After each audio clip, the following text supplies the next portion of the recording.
Hey, Good morning, everybody. Welcome back to the Fourth World Book Club on 22 Panels. I'm joined by playwright extraordinaire Mark Pracht, and we're going to Actor. call him. actor, Well, yeah, but I was trying to come up with something before the actor. soon to be unemployed, Oh no, comedian. that's not the direction we wanted to go. No, no, no, no, no, no, no. Versatile character actor, occasional leading man, Sean Harklerode. How about Hey, that? sounds great. Comedian. Yeah. Actually, what I was looking for is the Lon Chaney of Chicago. That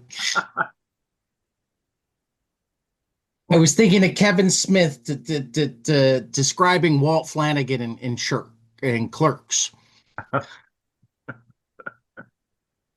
So, Wow.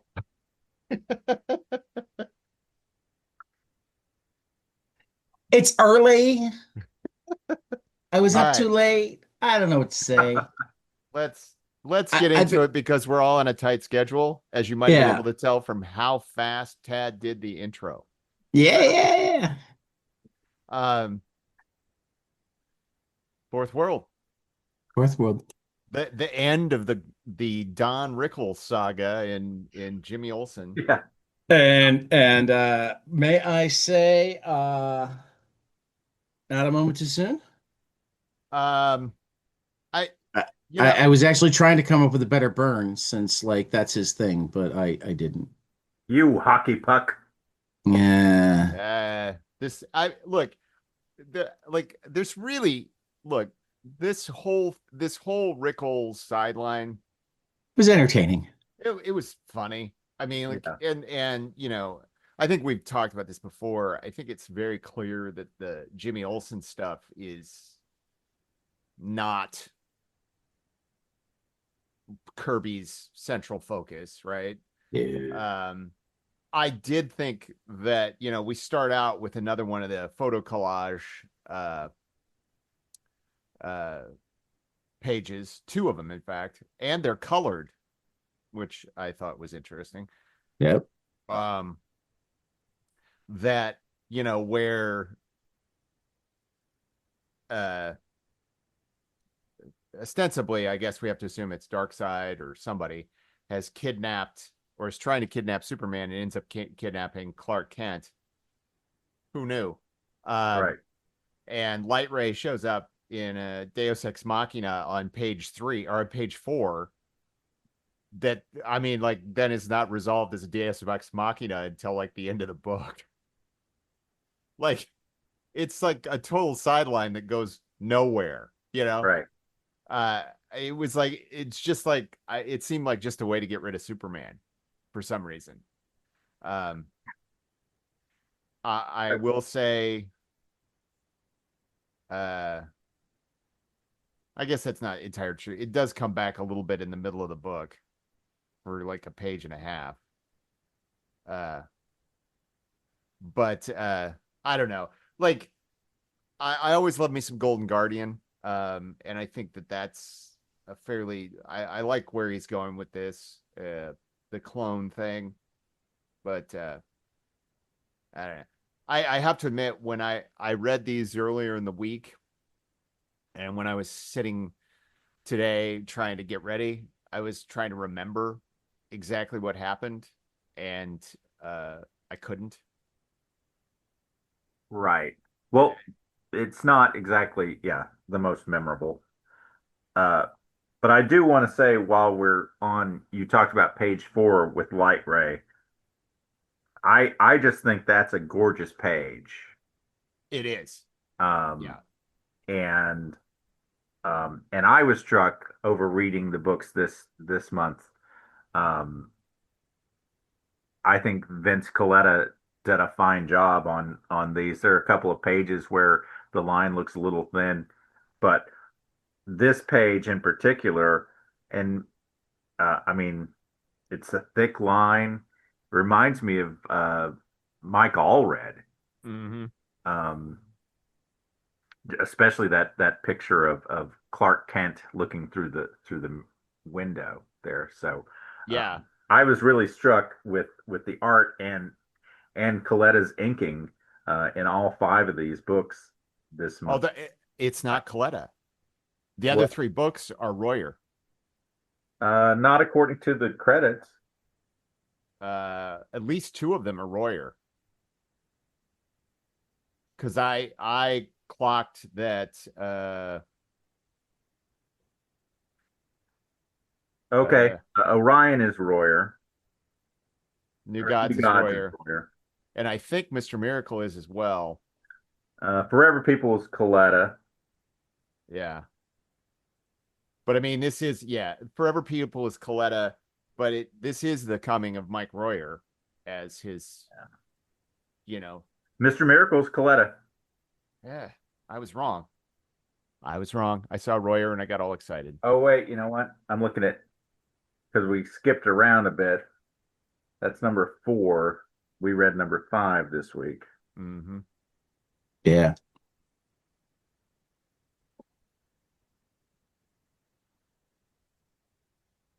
So maybe in my unknowingness, yeah. So Royer did Miracle too. Okay. Mm-hmm. Well, still, that doesn't take away from this page. That page is fantastic. There Yeah. was one page that I saw in there that I was like, wow, that's classic Mike Royer eliminating detail in the background, which is page 6. You mean Coletta? Coletta, yeah. Where like we get some buildings and stuff, but there's an awful lot of just specifically that third panel. I Yeah. was looking at that and I was like, wow, I bet you there was some backgrounds there that old Vince was just like, we don't need that.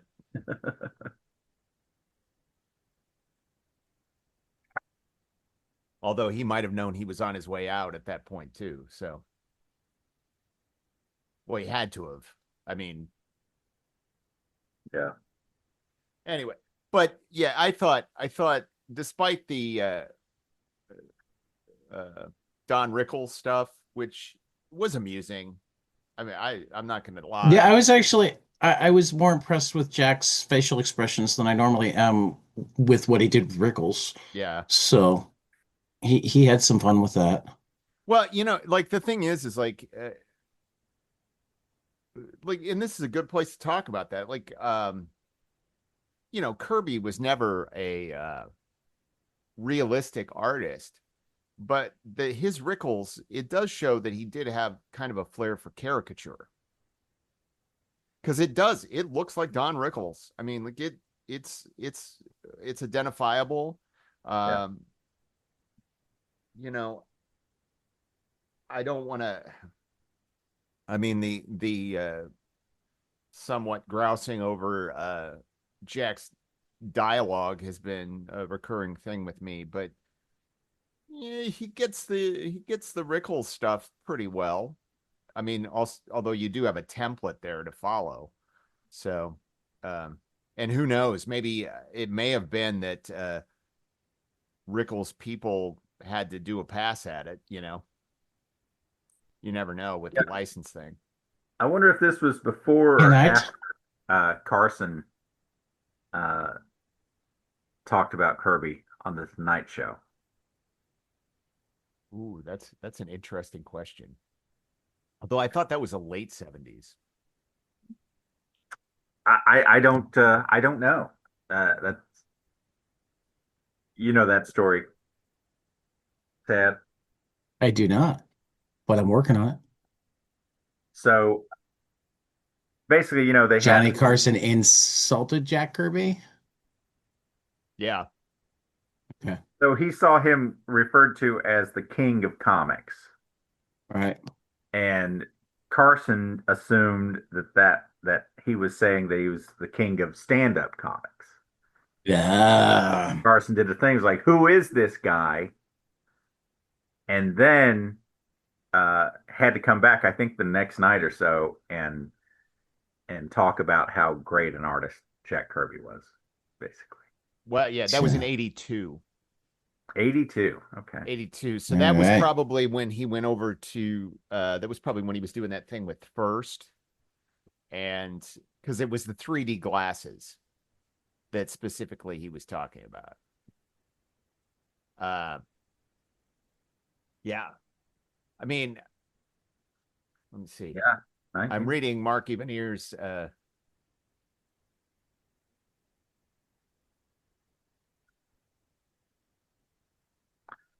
So Carson apologized a couple of weeks later. yeah. Ah, settled with an on-air apology followed by an Exchange exchange of of money. money. Oh, Wow. Well, I mean, that is wild. This fourth world stuff is wild. you are correct, sir. Ha ha ha. Oh, may your mother get sucked into a boom tube.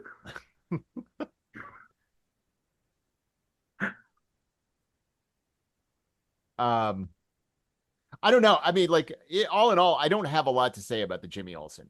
Um, but Well, they are. I'm gonna like toss out what might be my. I mean, I don't know enough about Kirby files, but what I fear might be my least popular Kirby opinion um yet, because starting with the Jimmy Olsen and a couple of the other books, they put a classic Kirby in at the back, and um artistically I think they're better. Um, I don't know that my copy has that. Okay. So I the have backup stories. I have the backup stories that are directly related to the Fourth World stuff, Okay. but the stuff that was added See, in that was so reprinted. I'm writing reading on DC Universe Infinite, so I'm assuming it was what was actually in the back of the, and like this one has Star Spangled Comics #7 from Mhm. April 1942, Well, I mean, and introducing that's the Newsboy Legion. And uh I like his panel layouts better. I like his action just as much. I like his faces and expressions better. I like his backgrounds more.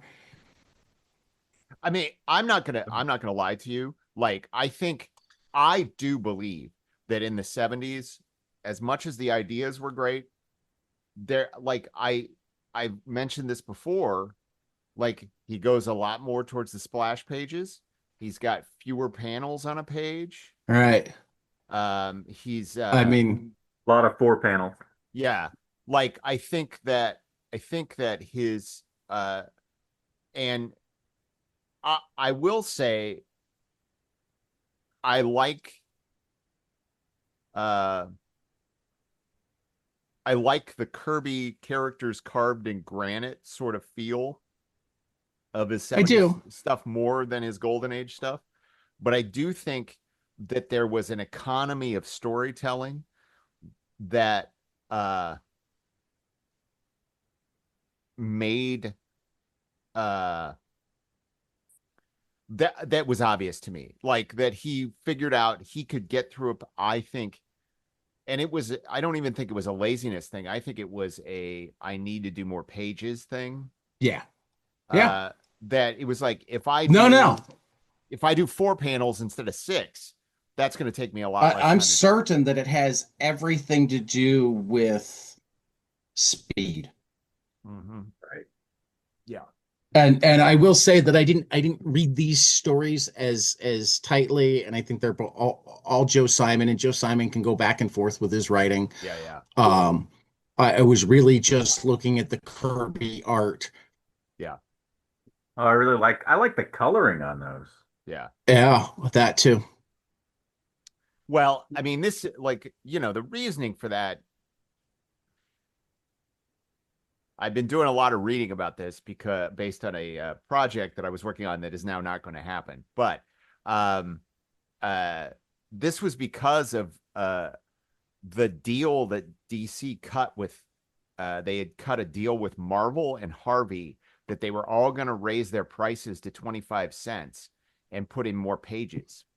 Oh, So in order to do that, they were going to put in more pages by doing reprint stuff. And gotcha. then Marvel reneged. They all did it. And then Marvel said, eh. And so Marvel dropped their price back to 20 cents. Because a part of this was like newsstand people and grocery stores and stuff like that. They weren't carrying as many comic books because they were not a high Right. return item. They didn't get as much out of each one. So by going up to 25 cents, they could get their retailers more money. And then Martin Goodman, apparently, specifically, was like, we're going to drop back to 20 cents and we're going to make a deal with our retailers that they're going to get 50% instead of like 25% or whatever it was. Right. So it was sort of it was almost a rope-a-dope, you know, like they said, oh yeah, we'll do that too. And then they're like, okay, now our books are cheaper and our retailers are getting more of the cover price. Right. So that was one of those decisions. That was during the obviously during the Carmine Infantino era of editor-in-chief, you know. Yeah, he was editor-in-chief at that point. They'd moved him up from editorial director. But yeah, it was a real interesting, like, it was an interesting thing because it was also right when they had become a subsidiary of Warner Brothers Publishing due to a whole machination of corporate shenanigans that's really fascinating to look at. Anyway, but that's why you have backup stories. That makes sense. That's why you have reprint backup stories. That's also why you get, as we get into the other books, you know, the like some origin stories, tales of the Fourth World and secondary characters and things like that. Anyway, good book. Superman's pal, Jimmy Olsen, number 130. What is it? 130. 141. 141 or 142. 141. 141.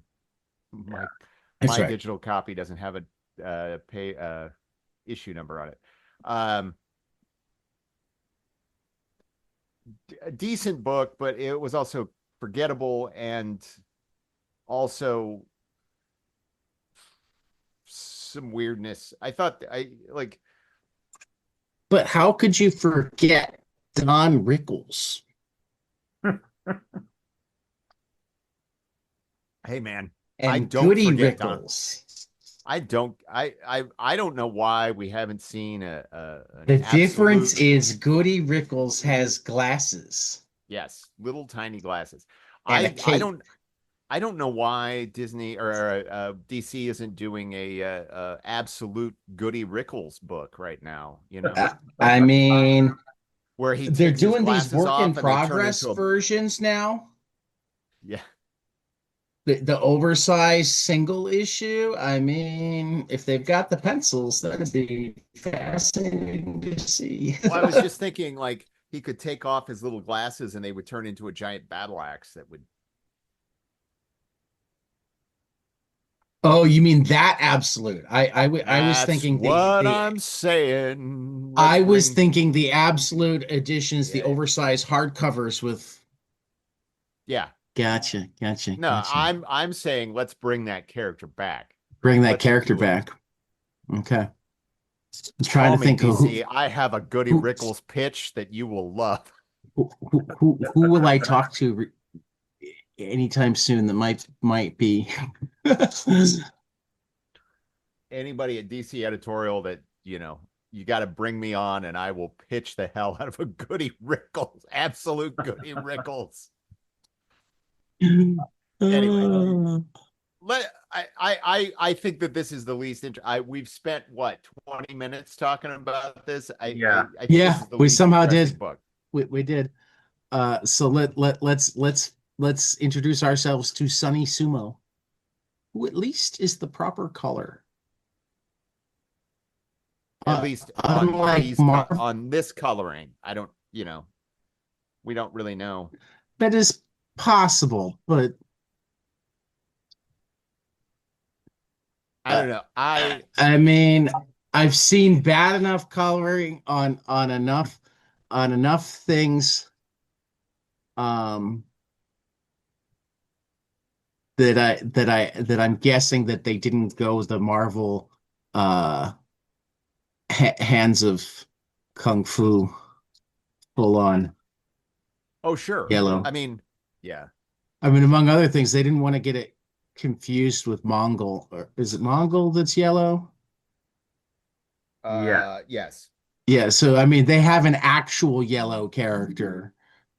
Although I don't think Mongol exists at this point. So, I mean, I suppose that's possible, but I thought he was pretty old.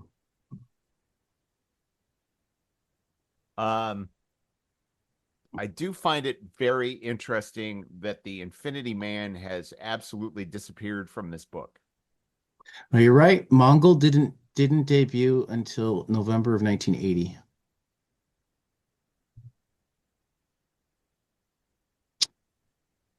Created by Len Wein and Jim Starlin. All right, sorry. Autistic rabbit hole.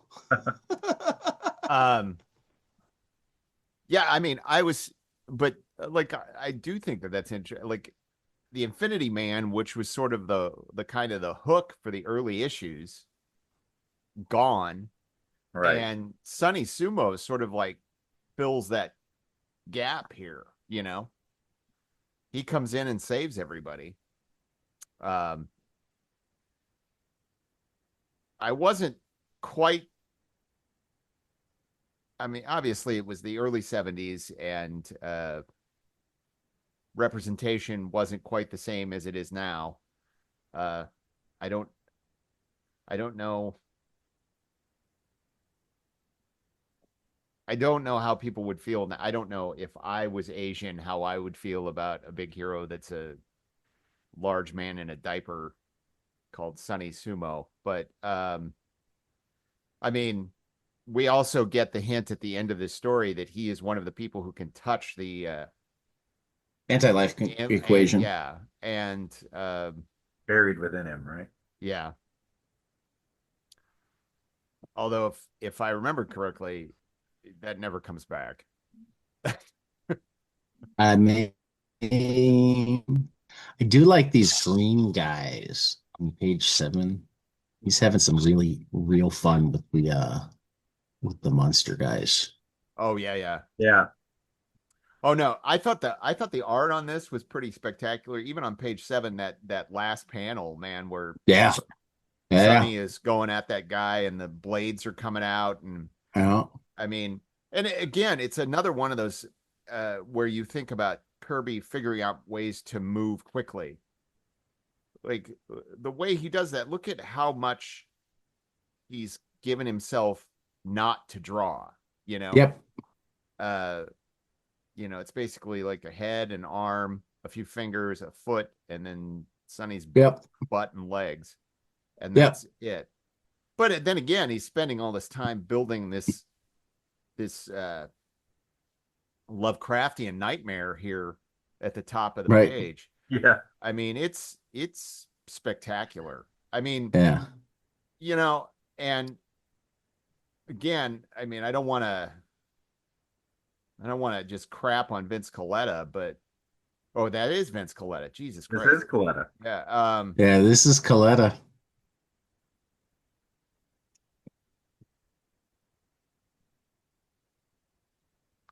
Maybe he was inspired by the Lovecraftian horror.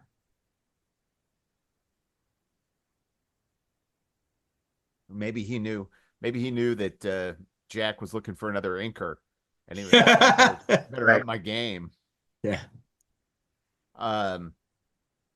Yeah, I actually enjoyed this story a lot. I did think Shoot the robot bear. Shoot the Yeah, I mean, well, that continues that the what is the Happy Land concept from Yeah. last month, Yeah. Oh yeah. um, Which, I mean, can we talk which about that I last? enjoyed. Yeah, Yeah, last month I found that really kind of disturbing. Like the way I thought that it was fairly horrific what, you know, Desaad did to the Forever people. right. And then um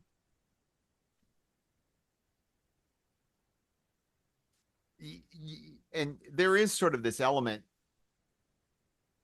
there is this part of me as a storyteller that was like, would have been really interesting to see how those kids could have gotten themselves out of that situation rather than having another force come in, you know, Right. since, you know, the Infinity Man has been banished a few issues ago. Um, I think, yeah, it's kind of like, I like Sunny Sumo. Uh, I think it's as a cool looking character. I think that it has that there's some interesting stuff there, but it's also like, how much was Jack like, oh, I have this other character I just want to throw in there, and instead of, Not entirely certain how much he kept track of the last issue. And I don't know at all. I kind of wonder how that even worked in that era. Um, because he Well, was sending pages across the country. well, and many people have talked about that. I mean, many people have Yeah, talked about Jack's terrible memory, you know, right. and that, but like, I mean, we've talked about it. It was almost like jazz. He was just like, okay, here's where we're at. We're gonna, and it's like, I don't know that he remembered the details of what. Right. I mean, that's why he had his assistants there. I think sometimes, you know. Yeah. Um, but yeah, I thought, you know, Forever People was always sort of a felt like kind of a redheaded stepchild thing. Yeah. Uh, I thought that was Jimmy Olsen. well, now Jimmy Olsen was like, this is the way I look at it. All right. I think that New Gods and Mr. Miracle have the core of the story, right? That's the core of where he's building stuff. Then there's, and I think Forever People was supposed to be part of that, but I think that it started being kind of shaky on sales pretty quick. Um, Jimmy Olsen was always the DC was like, look, we're paying you to be here. We want you to do one of our flagship characters, right? But he's the redhead.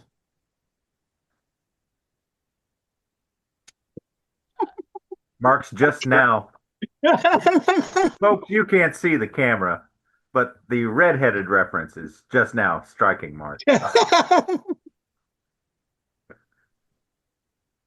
I'm not going to groan into this microphone, but I would also point out that Big Bear has red hair too.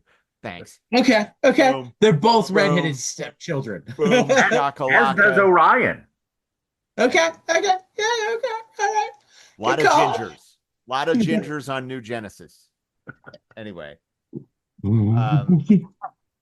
but yeah, it's and it's also to what you were talking about looking about his golden age work versus his 70s work. I mean, like, you know, I don't, that splash page of Forever People on 21. I'm like, that really warrant a splash page? That looks like a pinup that Yes. it was like, oh, you know, I was doing this pinup, but I'll just use it as a page. Yeah. Yeah. But we'll put some dialogue in and then it becomes a page. Yeah. And of course, then we have the teaser at the end for the Omega effect, which, ooh, Well, also Darkseid like needs to kill them and take Sumo. yes. But you know, that also ties into the Omega effect because Yeah. we all know about Darkseid's Omega effect. Do we? I do. I don't. Well, I mean, it was. I'll learn though. Oh, yeah. It was kind of a big deal in what was it, Infinite Crisis? Because Batman got hit with the Omega Okay. effect. Okay. Gotcha. I'm remembering a little bit now. I'm not a details guy. It's okay. I'm a big picture Well, I guy. mean, luckily for you, we have a story about Lonar. Of the Which Hill people? Am you're I not a the only thief. one that thinks that this is like a rough draft of Commandy? That's Absolutely not. 100%. No. It's, absolutely not. You were not the only one. Yeah. Oh, okay. Sorry. Yeah, Sorry. this is like Lonar, who, if I remember correctly, never appears again, ever. Yeah. I mean, Uh, really, what happened was he came up with the joke and changed the name and started over. well, and then he also was like, "Oh, you want a Planet of the Apes thing? I got this guy." Ah, Um, that's a whole another story. But I did think, like, Oh, oh my I gosh. I The did love pun, how, the pun just struck me. His name is Loner. yeah. oh, And Jimmy Olsen has red hair, Sean. yeah. Hey, I missed it too, Sean. I missed it. I also, like, look, on page 2, upper right, he also picks up what looks a hell of a lot like Thor's helmet. Yeah. It does a little bit. At So, Excalibur. yeah, I mean, like, the rumor always was that this was sort of what Jack's idea was to do with the Norse characters, to have Ragnarok and Right. rebirth all of these, with new gods. But yeah, I think that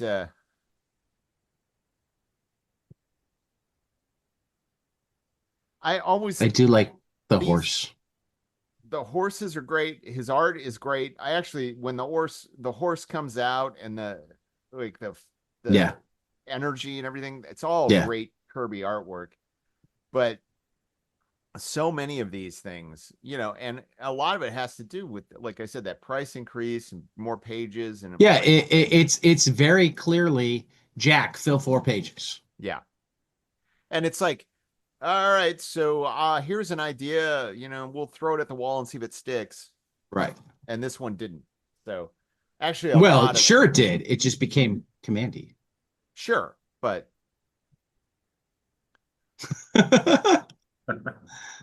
let's not talk about Commandy. Let's talk about Lonar or Loner or Or New Gods.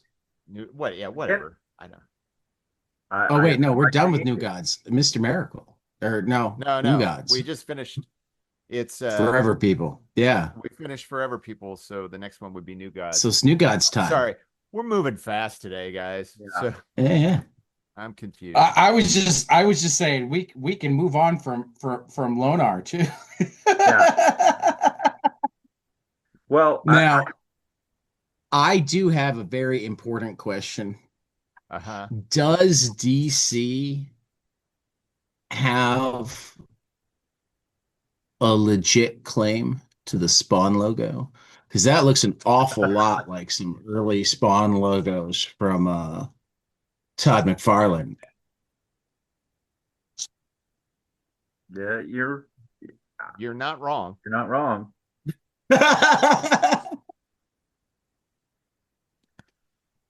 I the page 2 and 3 is epic Yes. at Kirby. Yeah. Yeah, that's um I almost wish that page one didn't have, is that Metron?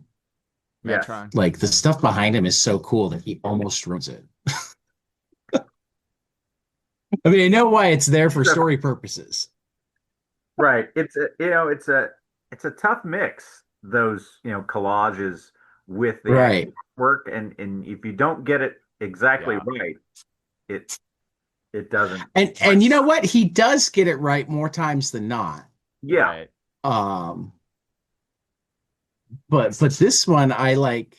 I'm fascinated with the collage more. I mean, because what he's really good at is having the collages be good background.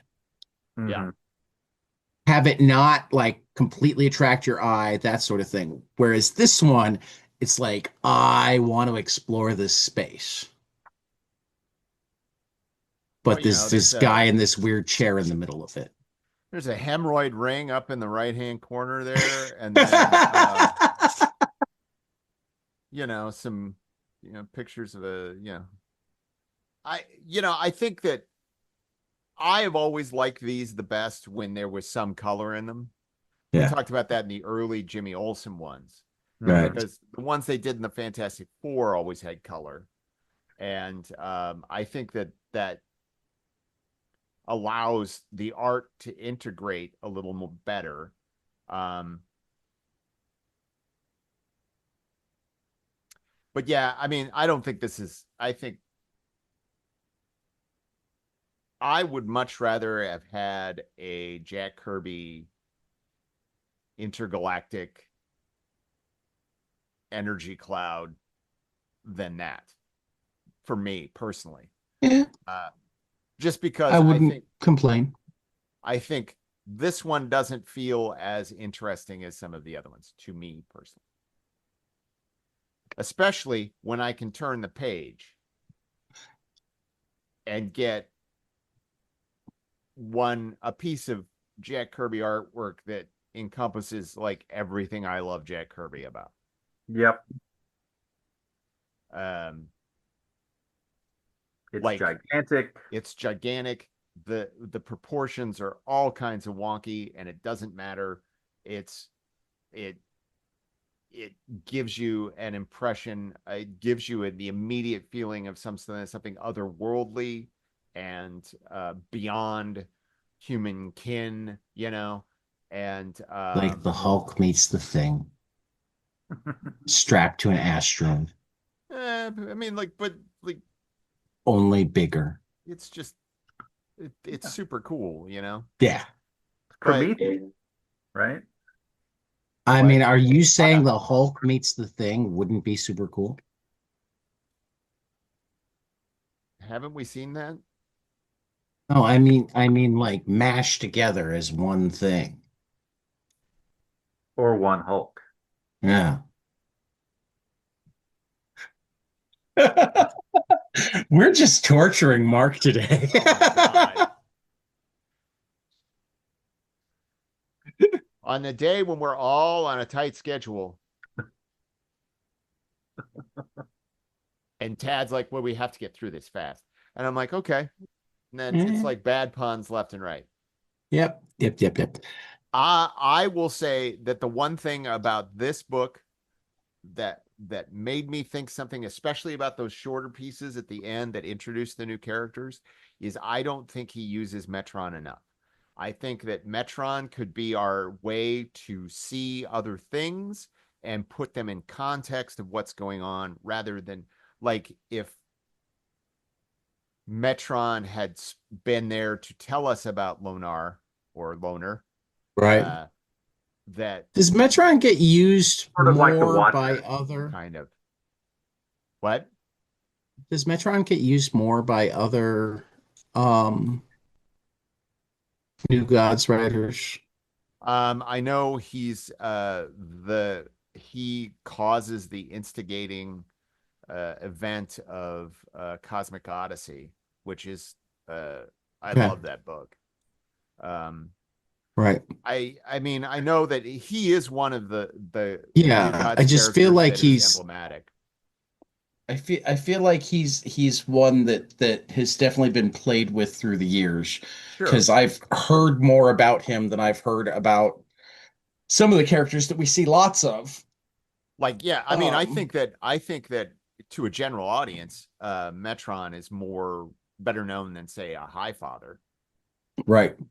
Right. Um, um, Yeah. But yeah, I mean, like this whole opening sequence, it made me feel like I would like to see more of Metron.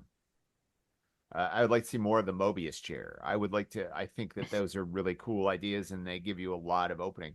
I would like to see more of this fire woman on the top of page 4. I like if you're gonna do these backup stories, it would be really Yeah. cool to be like tales of like what this story is, like this opening, right? Yeah. Of Metron in interrogating the history of the new gods, you know. I think that Right. that would be much more interesting than what we've seen so far in these backup stories. Um, I'm gonna say that pages uh 6 and 7 are very much Kirby doing an examination of pipe smoking. oh yes, yes, Every angle. every angle on that pipe. Yep. Um, And on 5 on the splash page, is that a sandwich that he's eating? And like that's a really weird way to hold a sandwich, if it is. well, I will say this book does introduce one of my favorite characters, Terrible Turpin. And honestly, the reason he's one of my favorite characters is in the Superman animated series. They bring that character in during the series where it's basically the new gods come to Earth, and the character of Sergeant Turpin, Terrible Turpin, is on in the animated show 100% a Jack Kirby caricature. Talks like Kirby, looks like Kirby, and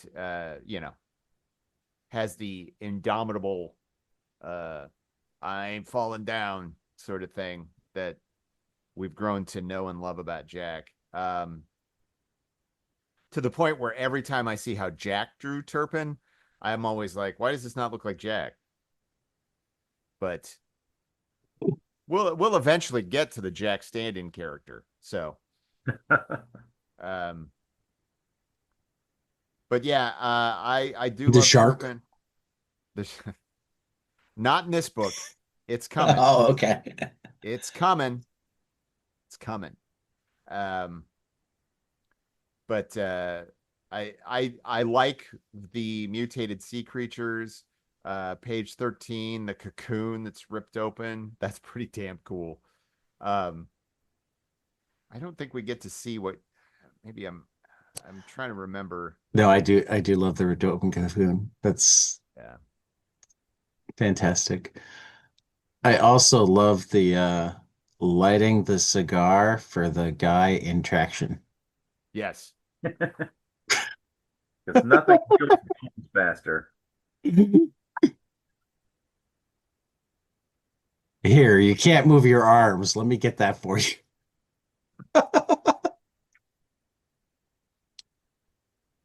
I will also say page 19, this fight between Slig and Orion, where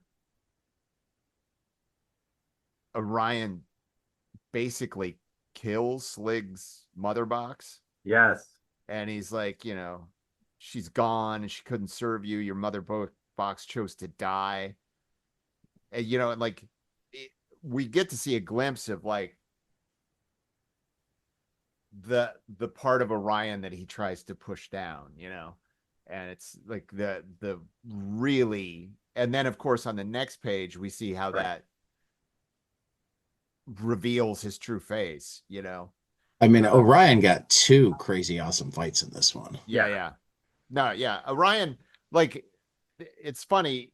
Like, sometimes there are times, especially in this book, where I feel like Orion is just sort of like, Right.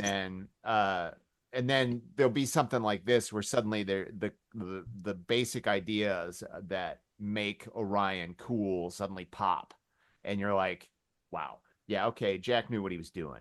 He knew, Right. like, in moments he could really take the concept and the art and the dialogue and make it all work. Mhm. It just wasn't. I don't think it was always consistent. Right. Because And he basically turns in. You and can then his flying thing works underwater.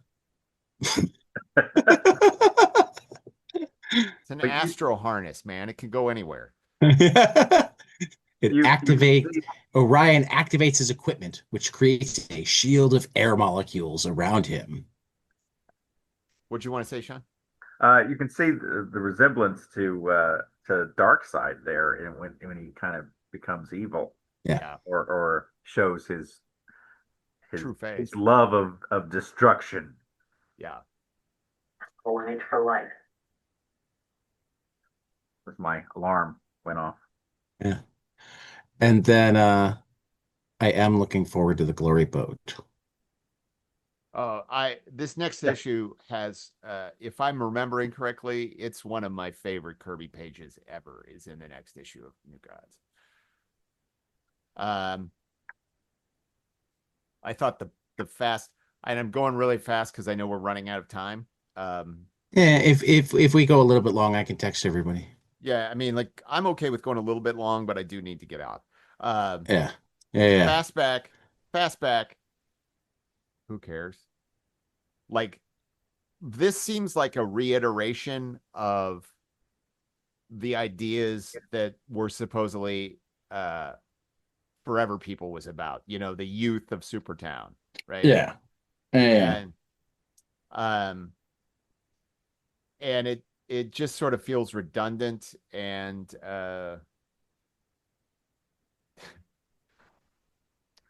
he was a pain in the ass. He ran around and destroyed things, but he had a lovely singing voice. Yeah.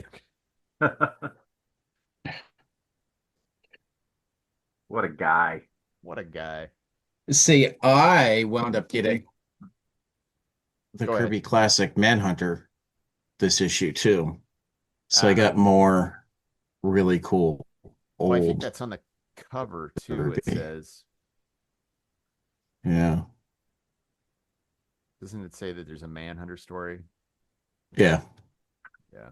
This is the one where I went and then had to go back and look at the other one more carefully because I hadn't picked up that the other one had been a Kirby Classic too. So it was just like something thrown in.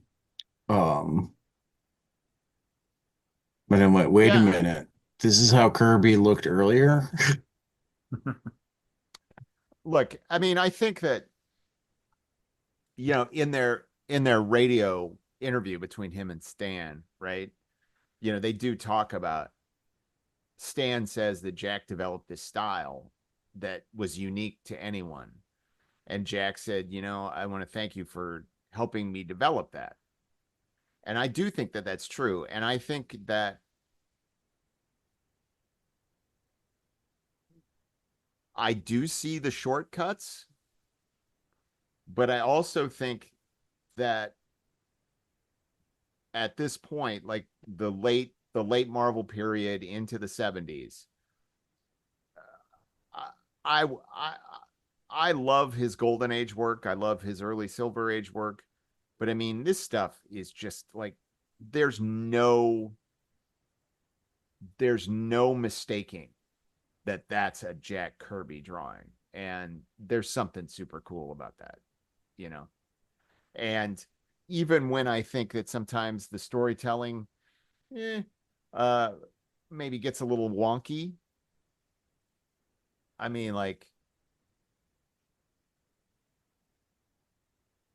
I have always loved those characters like hewn from granite, like the big the monster and the last page of the on page Yeah. 22 there, like, that looks like it is it alive? Is that a piece of machinery? I don't know. It looks hard. You know, it looks like Yeah. something completely not of this earth. And that's what Yeah. I love about it. Mr. Miracle Mr. and some Miracle. wonderful big Barda, though I am going to throw out really quick at the beginning. I was a little upset at how much she got treated like the damsel in distress at the end, even after showing her to be a badass. Right. Well, I think that, yes. I mean, look, I think that Jack is also trying to establish this relationship, right? Yeah. And I think that, uh, and there's plenty of opportunities coming up and the last issue, Barda kicked a lot of ass, Yeah. Yeah, and she kicks a lot of ass this issue. Sure. I mean, that's part of what frustrates me about the way Scott goes about it at the end. And like, I guess the Barda I know now and the one I prefer would have kicked his ass for showing up and acting like he was saving her rather than just showing up to help her and like walking away as equals. But she was still under the power of Vermin Wunderbar's stuff. Okay. Look, I do think, like, I agree with all of that, and like Barda is And again, I amazing. brought it up top because I didn't want to make a huge deal out of it. I Sure, just wanted it on the record. sure. But I mean, it's also like there does come this point where it's like, uh, the name on the front of the book is Mr. Miracle. Right. I get It's that. like that. Um, those last two issues, it was sort of like Bart is coming to save Scott, and Well, and this one does actually have uh one of the first real examples of something that you've complained about, which is that rather than just having the oh, I've got the mother box yeah, hand wave, yeah, like he actually goes through how he got out of this yeah, death trap. that it is actually an escape, not just a Right. and that, I mean, I guess there were escapes other, every Right. escape every escape artist is a trick, right? It's a trick. They're Right. all tricks, right? um so like really the mother box isn't cheating so much as it's just another piece of equipment, but it's also like this, It's the overpowered tool. it's an overpowered, it's sort of like Yeah. Doctor Who's sonic screwdriver has become, Right. right? Right. It's like if it does I don't know everything, how to write my way out of this, but I've got a sonic screwdriver, screwdriver. right? But and it's still, let's be honest, it's still a ridiculous escape, but at least it's like, oh, okay, that's how he did it. Right. And if you go back and look at the art, it's like, okay, I don't believe that's how he did it, but that's okay. That's how he did it. Because like that cocoon they put him in, I'm like, so your boot lasers cut through the floor, but it seems like that thing is tighter at the bottom than it is at the top. Anyway, like that's, it's sort of like before we got on, we were talking about uh, Superman, the new movie that Sean and I saw yesterday. And I'm not gonna spoil anything, but that there's tons of that stuff in that movie of like, yeah, it's a comic book. It's a comic book. It's a comic book. And you know what? I'm okay with that. Oh yeah. But uh, yeah, I have other thoughts, but I won't go into it. But I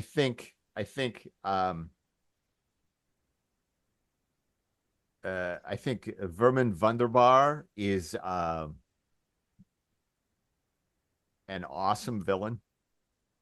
I mean, Yeah.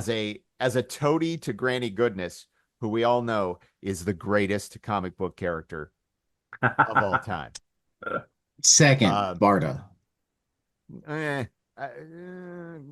Granny may be cooler. Only I Granny should. can teach. I think maybe comic book villain. I don't know. Okay. I love me some Granny goodness. I did too. And what is nice about this series is that they seem to keep putting Scott and Barda up against other former tutelage, what am I thinking? Wards of Granny. And it's sort of Right. like, so Vermin Wunderbar is like what Scott was supposed to become. Right. And I think that is, I think that as a sort of recurring theme of the book is really cool. It's fun. I also love the transition from page 19 to page 20, where we see the murder cocoon dissolve in the vat of acid, and then we cut to everybody laughing about it, and Scott standing right there behind them. You know, Right. Yes. I Yes. love that. I mean, like Yes. that's it's great storytelling, and it and with a big smile on his face, because he knows he's got the better of him, you know. Yeah, I thought it was like, and it to your point, because it's very true. It is the first time that we see Scott do something that would legitimately be called, in my opinion, an escape routine, right? Where he has to do problem solving as well Right. as flip a mother box switch. Yeah, exactly. Or ask the mother box to do something. Right. We know that the mother box Right. is some sort of AI. Right. We get a nice. Also, just because we talked about it briefly on the other books, this one, the backup story, A, involves Granny Goodness. B, establishes the How doesn't the it? school work. Yeah, how the school works. Isn't Wonderbar one of the ones that we even see? Maybe not. I don't think we see, if it is Wunderbar. Maybe it just seems like it because Scott's dressed like him. And Right. then the Metron shows up at the end. Yeah. Right. Yes. And yes. Metron. And we get So this is like exactly the type of backup story that we wish they all were. Yeah. Well, and it also feeds into it. It helps. Like, this is part of, like, Lonar, Fastback. Like, it doesn't. They're tangents. They don't Right. add to the. They don't add to the drive of the. This adds to it. It answers questions he doesn't Right. have time to answer. We once again get to see Granny with the really, like, the psychosexual implications of Granny Goodness are incredible. And the fact that Jack got away with some of this stuff in a comic in the early 70s is astounding to me. I mean, like, look, on page 2 of that story, once again, Granny pulls out her power wand thing that looks like a personal massage device, you know? And, yes, it does. But she's an old lady, so nobody thinks that way.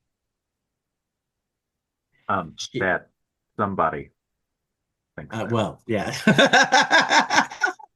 Now, come on, guys. You know damn well that there is tons of weird sexual subtext in this character. Yes. Yes. I love that. But you asked, and I love that Jack went there. You asked how he got away with it, and he got away with it because she's an old lady. I suppose so, but I mean, even before she pulls out the massage wand, she's essentially stripping on the panel before. Oh, sure. Down to her teaching clothes. But it's got that I mean, like it's arch the my whole shoulders. sure. No. I think, but I mean, like this is part of why, look, this is part of why I think Granny Goodness is amazing because like it's got this matronly thing that's wrapped up in this S&M sort of thing that is 100%. That's not even subtext. The subtextual stuff, the S&M elements, like when the female Furies show up, whoa, like that is like dominatrix city, right? And uh like and the way that she she clearly she clearly Scott is clearly a favorite of hers, favored until he escapes, right? And she enjoys training him. And I don't know. I just love all that stuff. I think it's great. And for a book at this level, uh, mainstream publication, and yes, you are right, Tad. It's hidden because of Granny's apparent age. But I mean, I think that also, like we've talked about, is on the Superman animated series. Granny is voiced by Ed Asner, which like lays even more levels into it. Which Makes it even sexier to Mark. well, come on, Mary Richards was always going to get on that. Tad doesn't know what we're talking about. I don't remember, no. But I am looking at some like 70s era Roz Kirby. Oh, I think Yeah, Roz is 100% Big Barda, right? mostly. I can see a little granny too. Probably, but I mean, like, look, I think the protectiveness, the I'm going to take care of Scott so that he can do his art, Yeah, no, you know. honestly, I feel like young Roz is Barda and older Roz is Granny. Just looking at the pictures. Well, who was that guy you talked to in the bar, Sean? Yeah, no, Roz was a battle axe. yeah, that would go with what he said. And to all the Kirby fans, Yeah. I'm repeating what Sean said, repeating from the guy he met at the bar. I am not saying that I thought Roz was a And battle axe. and I will not name him, but I do hope to see him next week. Yes. I hope to see lots of people Yeah. next week. There is actually a fourth world panel going on that I'm planning to go to Yes, on it's Thursday. Thursday. But to tell us all about it. Yeah, I was planning. I had it all queued up to mention. Let's see.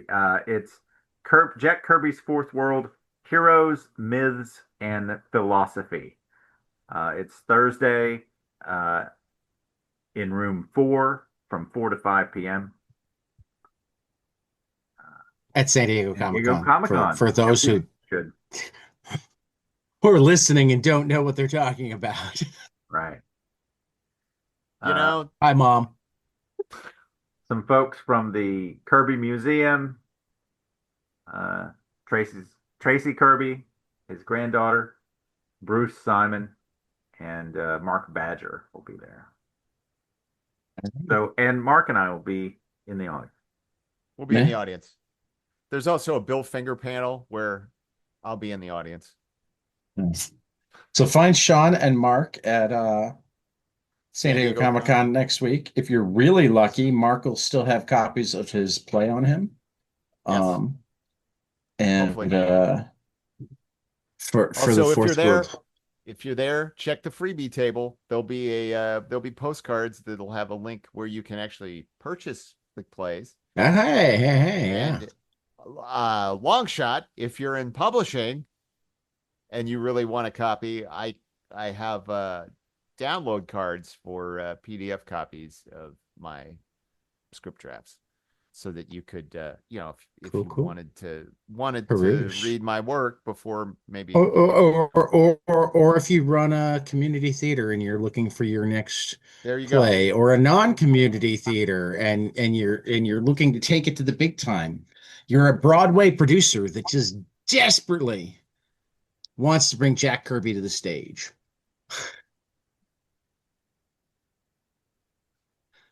There's options for that. Anyway, but I should wrap up here, guys. So Yeah, I was actually going to take us out, but then you started talking about cards, so I was making certain that you were well, finished. and the other thing is like Tad, you can apply as press to get a free ticket to the convention. Yeah, but I'd still have to manage to be able to afford to get there and stay. So it is something that is in the back of my head. Yeah. Yeah. Well, a couple, Particularly as I rack up more friends in LA.